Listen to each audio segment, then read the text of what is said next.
வாங்க நம்ம வீட்டுக்கு. அம்மா, அப்பா, அம்மா. பாத்தியடி உன் பிள்ளைய என்ன காரியம் மட்டும் வந்திருக்கான் பத்தியா? நம்ம என்ன செத்தா போயிட்டோம், ஒரு பொண்ணு வலிச்சு வந்திருக்கான் பத்தியா? அவனே ஒரு உதவக்கற, அவனை நம்பி வந்திருக்க நீ ஒரு உதவக்கற, ரெண்டு உதவக்கரங்க சேர்ந்து உருப்படாம தான் போகுது.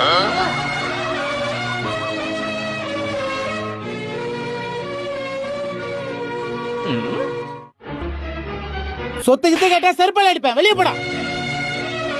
ஹலோ, உங்க அம்மா அப்பா உன்னை நல்லா வளர்த்திருக்காங்கம்மா, இப்படிதான் ஒரு ஆம்பளட்ட கை நீட்டி பேசுறதா? சொல்றத கேளுங்க. என்னமா சொல்ல போற? உங்க வீட்டுல நகை போட மாட்டாங்க, என் வீட்டுல கொஞ்சம் தங்குறதுக்கு இடம் கேட்க போற, அதெல்லாம் இங்க செல்லாது, கிளம்பு. யோ, என்ன பார்த்தா என்ன வீடு வாசல் இல்லாத மாதிரி தெரியுதா? சும்மா போற என்ன உன் புள்ள எங்க அம்மா சமோசா வாங்கிப்பாங்கன்னு கூட்டின்னு வந்து நிப்பாட்டினா நீ என்ன சூரியவம்ச டைலாக் எல்லாம் பேசினுக்குற.